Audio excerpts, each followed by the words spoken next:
با تشبوس مأموریت کتابخانه ملی ازبکستان به نام علی شیرینوایی و گروه جادی مروت بخشیده به 95مین سالگرد روزنامه آواز تاجیک صحبت میزگرد برگزار گردید.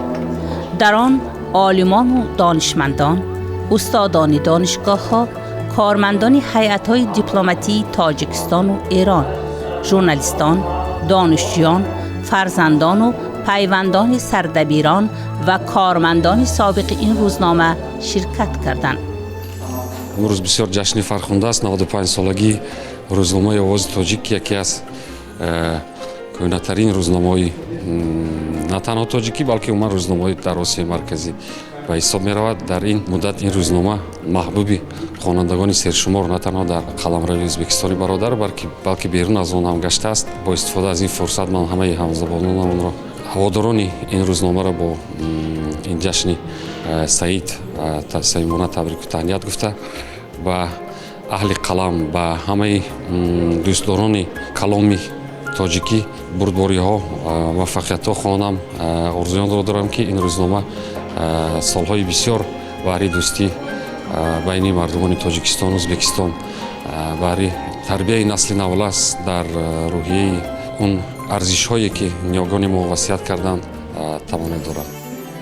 استاد بزرگوار صدرالدین عینی از اولین تأسیسگران روزنامه آواز تاجیک میباشند. بابا جان غافورов نیز در پیشرفت این روزنامه نقشی مؤثر بازیده است. بر روزنامه سالهای زیاد یک گروه فدایان ملت و وطن سردبیری کردند. مخبران آن با مواد گوناگون و جالب صحیفه آواز تاجیک را رنگین نمودند. مهر من به این روزنامه از کودکی تشکل یافته است. هنگام مکتبخانه در روی میزی برادرم همیشه حقیقت ازبکستان را میدیدم. اون وقت نمیدونستم که یک روز میشد که من به این اداره معتبر به کار میآیم و سرمحرر این روزنامه استادم شوکت نیازов، رحمان نورov، کاتب مسئول و دیگران مرا بسیار به گرمی استقبال نموده.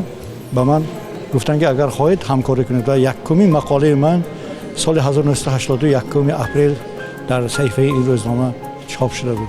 فعالیت به اجازه بی‌واسطه شامل شدم، به کار درآمدم، ایجاد کردم و هرچی یافتم از همین روزنامه یافتم. در این حیات دوستان زیاد، استادان با استادان بسیار ساحر قلم مثل جانبی قونا، رحمت نورov و دیگران بسیار چیز را آموختم و در ساحه ژورنالیستی که آواز تاجیک برای من همچون تحقیقی یک مکتب، یک دارالفنونی مخصوص بود.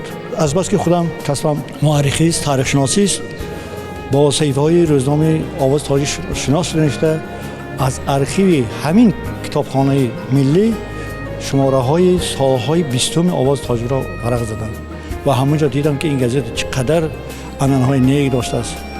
از اون صحیفه‌های اون مقاله از همشهری خودمون از استراروشنی باستانی نایل شیرزاده، ظفرخان جوهری با این روزنامه از اول همکاری میکردن. بابا جان غفورov مخبر فعال این گزیته بود، از جلال اکرامی و دیگران. من میدانم که این گزیته همیشه یک برابر یک مسکن علم و معرفت و ترغیب سیاست دولت یک جایی است که پای آدمان بزرگان و فرزندان بزرگ تاجیک را همیشه میکشد. این روزنامه 10 ساله ها تجسمگر راز و نیاز و آرزو و آرمان‌های مردم تاجیک بود و حالا نیز این وظیفه پرمسئولیت را ادامه می‌دهد. گزیته خیلی عجایب. در صحیفه‌های گزیته بسیار خبرها خصوصا در ساحه ادبی، بدی، علمی و دیگر خبرها رسته می‌شود و گزیته در یک هفته 2 بار میبرد. مخلصای این گزیته بسیار با فکر میکنیم که تیراژ گزیته با زیاد میشود. بسیار کارهایی که مثلا بدی در تاجیکستان چخیل جریان ادبی رفته ایستاده است، چخیل کارهای علمی شده ایستاده است. در این باره بسیار سان یک طرف قزق گزیته از آن عبارت است که در گزیته همون خصوصا مسئله های علمی ادبی وابستگی ادبیات های تمام آسیای مرکزی، از آن جمله ادبیات های ازبکی، تاجیکی، چینویگرا شده ایستاده است. آن چیزهایی که نه تنها در ازبکستان شده ایستاده است بلکه در مملکت های خارجه، خصوصا در مملکت های آسیای مرکزی و خود در تاجیکستان، ازبکستان، ترکمنستان، قرغیزستان، قزاقستان شده ایستاده است. خیلی نقص انعکاس میکنن این مسائل را. با وجود همین در گازیت بسیار حکایه نقص پاوستا شده ایستاده است که قضیه میکنید که چی میشده است آینده، چه خیلی مسئله عکس میافته باشد. از این جهت سان جوانای هم در گازیت اشتراک کرده ایستادن که بسیار در ازبکستان همون نویسنده میگیم، شاعر میگیم، دراماتورگ میگیم، پوبلیسیست میگیم، همون جوانای هم خیلی فعالانه اشتراک کرده ایستادن. با فکر من صفت گازیت معنا مضمون وایم بلند شده ایستاده است. خیلی از این نقطه نظر اگر میگیرده باشیم سویش بلند. آواز تاجیک جهان نمایی است که تاجیکان جمهوری ما از صحیفه های آن مطالب مربوط به علم و فرهنگ، شعر و ادب و گزارش ها در ساحه های سیاسی و اقتصادی و اجتماعی را میخوانند. Ovoz Tojik gazetasi biz faxr bilan aytishimiz mumkin. Shu 1924-yilda avvalambor Samarqandda tashkil etilganligi, birinchi sonlarida shu samarqandliklar o'qishganligini, samarqandliklar bahramand bo'lganligini faxr iftixor bilan aytamiz. Biz Samarqand viloyat hokimligi gazeta jamoasini ushbu 95 yilligi bilan muborakbod etamiz va kelgusi ishlariga kattadan katta zafarlar tilaymiz. یکی از تأسیسگران این میزگرد، المیرا زینالدینова اظهار کرد که در مطبوعات دوری 42 سال فعالیت کرده است. بعد به نفقه برآمدن به افتخار نام مادرش گروه ایجادی مروت تشکیل نمود که ولنتیرهای خود را دارد. وی میگوید که مادرش در سن 90 این دنیا را ترک نموده است و همه چاره‌بینی هایی که برگزار می کند به افتخار شاد نمودن روحی مادرش می باشد. من به حیث خبرنگار این روزنامه در ولایت‌های فرغانه و اندیجان فعالیت میکنم.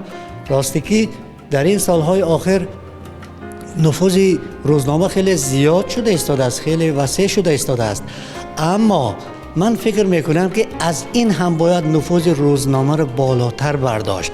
در این کار سهم خود ما تاجیکان ضرور است. مثلا ببینید، من چونین دوستان ازبک زبان دارم که به واسطه روزنامه آواز تاجیک رو دستگیری میکنند، یعنی به آن آبونه میشوند، حتی میگویند که ما کم و بیش به زبان فارسی، به زبان تاجیکی خود نزدیک میکنیم. اگر که آنها تنها برای نزدیک شوی به این زبان ناب و زیبای فارسی و اینقدر کوشش و حرکت کنند، پس خود ما تاجیکان یعنی ضرور می شود که این روزنامه را از هر جانب دستگیری کنیم. برای زیاد شدن تعداد این روزنامه شب و روز کمر بسته باشیم، چون که این ترغیب کننده نخستین یعنی در سطح جمهوری در کشور ما محسوب می یابد. این زبان ناب فارسی تاجیکی را ترغیب می کند. من از این شأن و شوکتی که روزنامه آواز تاجیک در طول اینقدر سالها که قریب مثلا 100 سال می شود خیلی افتخارمندم و باز افتخار از آن می کنم که من هم در یک گوشه همین روزنامه فعالیت می کنم. به خاطر رشد و نموی او کم و بیش حصه خاکسارانه خودم می گذارم. بگذار این روزنامه همیشه باشد و همیشه ترغیب کننده اساسی زبان و ادب و فرهنگ ملی ما در این کشور باقی بماند. 95 سال مدت خیلی طولانی است و طی این مدت کارمندان آواز تاجیک وظیفه پرمسئولیت و مهم و دشواری را بر دوش داشتند. آنها همیشه به مردم نور معرفت و ضیا پهن می نمایند.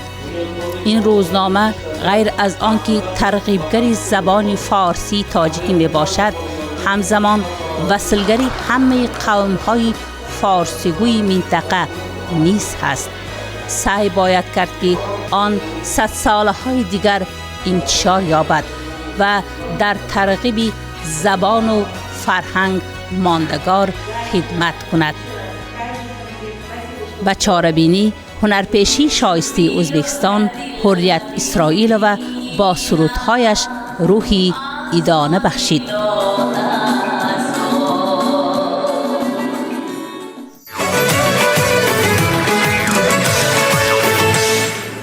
در کمیته نزد دیوان وزیران جمهوری ازبکستان عاید به مناسبت‌های بین‌المللی و روابط دوستی با مملکت‌های خارجی با تشبث مرکز ملی مدنی تاجیکان جمهوری ازبکستان شب‌نشینی دوستی برگزار گردید. در تمام سال مرکز ملی فرهنگی تاجیکان ازبکستان یک سلسله برنامه‌های فرهنگی، علمی، ادبی، موسیقی در تاشکند، در شهرهای گوناگون، در ناحیه‌ها، در قشلاق جای‌ها داشت که در اونجا اساساً دوستی خلق‌ها، مناسبت‌های بین‌المللی و خصوصاً روابط همکاری دوستی بین خلق‌های تاجیک و ازبک ترنم شد. قانونی که به هر یکی ما حقوق‌های انسانی ما را می‌دهد، حقوق‌های شخصی ما را می‌دهد، حقوق‌های شهروندی ما را می‌دهد و ما را به درجه یک انسان، شخص و شهروند یک کشور معرفی می‌نماید. قانون اساسی ازبکستان یعنی کانستیتوسیای ازبکستان میباشد. ما بسیار نظم می‌دانیم که در ماده 4 کانستیتوسیای ازبکستان هر یک شخص، هر یک فقرای ازبکستان یعنی هر یک شهروند ازبکستان قطعی نظر از ملتش، زبانش، دین و آیینش، اعتقادش و طبقه اجتماعیش در نزد قانون برابر است و از تمام امتیازهایی که از طرف حکومت ازبکستان، دولت ازبکستان در نظر گرفته شده است برابر بهره مند است.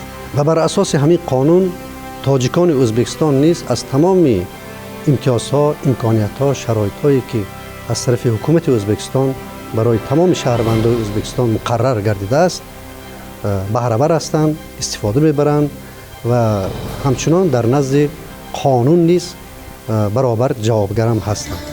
در چاره‌بینی عالمان، حقوق‌شناسان، فعالان مرکزهای ملی مدنی و طالب علمان اشتراک نمودند. معروضچیان در موضوعهای دولت سرملت و دوستی خلقا قاموسی بخت ما برآمد نموده تاکید نمودند که در حقیقت حال مردم سرملت ازبکستان برای رشد و نموی این سرزمین سهمی مناسب می‌گذارند.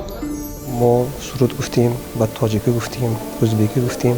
همینجا به زندگی کره استاده ما همین جمعیت، همین فعال اعضاش ما همین تدبیراش بمیریم. من همینجا به اعضامو همین خودش من همین ملی همین تاجیکی قدریت ها هست و یا من این آدمو به من گفته ترغیبات کرده گشتیم. من اویل میکنم که جمعیت من این میشودگی کاراش ما با یاردم داده با ختمه خصامه پشت میکنیم. در برنامه برابری معروضچیان برآمد جوانان با قرائت شعرهای دوستی و وصف مادر همچنان ترانه‌های دلنشین و رقص‌ها جای داشت که حاضرین از تماشای آن بهره مند گشته با یک عالم تأثیرات صاحب شدند.